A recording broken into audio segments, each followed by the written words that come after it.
Alrighty, back again at long last with another video. I've been planning to do them a little more frequently than this, but a few technical difficulties got in the way.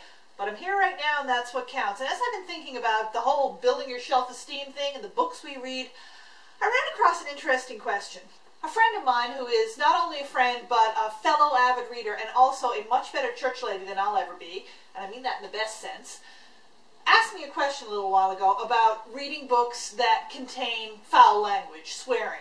And it reminded me of the fact that a lot of the people who read my books and a lot of my reader friends come from the same background I do, which is a fairly conservative Christian background where ideally you don't read books with swearing or graphic sex or graphic violence in them. In fact, most of my own early books were published by a Christian publisher that had those same guidelines, and I know that a lot of people who read my books come with that expectation and come to all books with that expectation. So as I thought about what answer to give my friend to this question, basically I had to say, you know, I do read books with swearing in them and with other graphic things that I know some people don't approve of or want to read, and I totally get that, and I hope that people totally get where I'm coming from too. I personally believe that if you are writing about characters who are likely to swear, then it doesn't sound realistic if you don't use the language that they would use. And reading that does not make me any more likely to go out and start randomly telling people to F off whenever they bother me.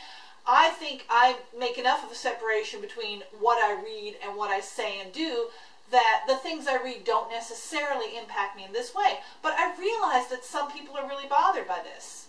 And here's the key thing. If it bothers you, it's okay to be bothered by it. I read all kinds of books, and I recommend all kinds of books to people. When I do my book reviews on my blog, Compulsive Overreader, I always try to put in there a little bit of an indication of the content for people who may not be cool with that kind of thing. For example, one of my favorite books of last year was this one, Frog Music by Emma Donoghue. But let's be clear, it's not for every reader. The main character is a prostitute, and the author does not in any way stint in her descriptions of what this character does in her professional and her personal life. And I understand that some people are not going to want to read that. You know your own brain best. You know what works when you put into it, and you know what impact it has on you. If a book makes you uncomfortable or it has content that you're not comfortable reading, there's lots of other books out there. Read them. Since I started off this video by talking about a question a friend asked me in church, and I've made reference to Christian readers and Christian publishing, I know there's a lot of other viewers out there who are watching this and thinking, oh yeah, that's those Christians just being prudish about sex and language again and not wanting to read things that upsets them. But I don't think this is something that specifically applies only to people of a particular religious background. There are lots of reasons why a person might choose not to read a book. I mentioned Emma Donoghue's Frog Music. I'll pull an example of another Emma Donoghue book, the fantastically popular Room. I cannot count the number of people who have told me it sounds great, but I cannot read that book. And it has nothing to do with their moral stance. It has to do with the fact that the book is about a kidnapped woman and the child she raises in captivity, and some people just find that subject matter too disturbing. And while I read the book and loved it and did not find it particularly disturbing, I totally respect their choice. Without totally opening up the whole can of worms that is the trigger warning debate, I do think that there are times when you've experienced something traumatic when reading about that might be great because it might show you I'm not the only one who's been through this, but equally there might be times when you've experienced something traumatic and reading about it might be the worst possible thing for you, and you should avoid that. Again, you know your brain best. This happens to me with some books too. Sure, I'm okay with books in which characters swear or have sex, even if it's depicted more graphically than I might choose to in my own writing. But there are things that I just won't read. One good example? The Girl with the Dragon Tattoo.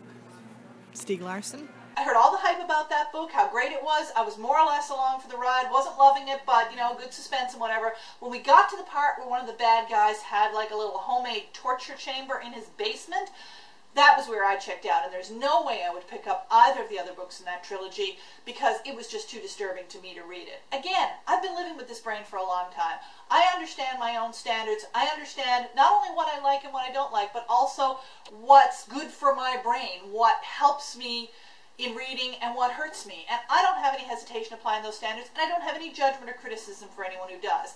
It should go without saying that I am deeply opposed to any kind of censorship or any situation under which adults are telling other adults what they should or shouldn't read. I trust that everyone respects the fact that I read what's good for me, and I respect other people's choices too. So you don't have to read every book that's out there, and if you come across a book and you're like, yeah, what's in here is just not doing my brain or my soul or my spirit good, that's okay. move on to something else. It's good to challenge and push yourself, but it's not good to hurt your brain. Take good care of the brain. So folks, read what you like, read what you love, read what's good for you. No matter what you choose to read or not read, I'm not going to go all book Nazi on you and be like, no book for you. And I say that as a reference both to the soup Nazi in Seinfeld and also to the actual Nazis who actually burned books they didn't approve of. Now, all this being said, the inevitable question arises.